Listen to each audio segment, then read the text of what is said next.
ఎందుకు క్రీస్తునామంలో ఉన్నాలండి. ఈరోజు దావీదు, గొలియాతు గురించి కొన్ని మాటలు ధ్యానిస్తే, దావీదు ఇశ్రాయేలీయుడు, గొర్రెల కాపరి. గొలియాతు ఫిలిష్తీయుడు, యుద్ధశూరుడు.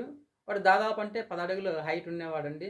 ఇశ్రాయేలీయుల మీదకి ఒకరోజు ఫిలిష్తీయులు యుద్ధానికి వచ్చినప్పుడు వాడు ఉదయం వచ్చేది తొడగొట్టేది, సాయంత్రం వచ్చేది తొడగొట్టేది. "రండ్రా మీలో మొగోడే లేడరా, చూసుకుందాం రండ్రా" అని సవాలు చేసుకుంటూ వెళ్తున్నప్పుడు దావీదు తన అన్నలకు ఆహారం తెచ్చినప్పుడు అక్కడ విన్నప్పుడు, "నేను యుద్ధం చేస్తాను, దేవుని యొక్క సైన్యం తిరస్కరించుటకు సున్నతి లేని ఈ ఫిలిష్తీయుడు ఎంతటివాడు" అని అక్కడ దావీదు అన్నప్పుడు, ఆ నోట ఈ నోట పడి ఆ సౌలు రాజుకు తెలిసినప్పుడు సౌలు పిలిపించి అక్కడ ఉన్న యుద్ధ వస్త్రాలన్నీ కూడా అతనికి ధరింపజేసినప్పుడు, "సౌలు రాజా, నాకు ఈ యుద్ధ వస్త్రాలు ఇవి వాడుక లేదు, నేను ఒడిసెలు మాత్రము తీసుకొని వెళ్తాను" అని అన్నప్పుడు, "సరే నీ ఇష్టము" అని సౌలు చెప్పినప్పుడు ఆ ఒడిసెలు తీసుకొని యెహోవాదే యుద్ధము అని ఒడిసెలతో ఒక దెబ్బకి గొలియాతుని పడగొట్టినట్లుగా మనం చూస్తున్నాం అక్కడ.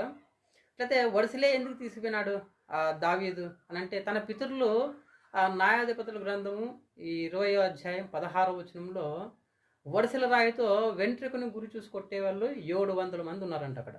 అంటే తన పితరులను చూసి ఇన్స్పైర్ అయ్యి దావీదు ఆ ఒడిసెలని కొట్టేది నేర్చుకున్నాడు కదా.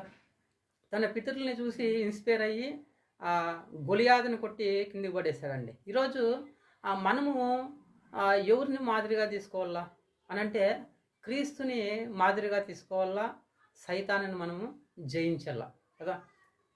ఎప్పుడైతే క్రీస్తుని మనం మాదిరిగా తీసుకొని సైతాన్ని మనం జయిస్తామో దేవుడు మనల్ని దీవిస్తాడండి కదా. దావీదు చూడండి, పితరుల్ని ఇన్స్పైర్ అయ్యి యెహోవాదే యుద్ధము అని వడిసెలతో ఒక దెబ్బకి గొలియాతును పడగొట్టాడు.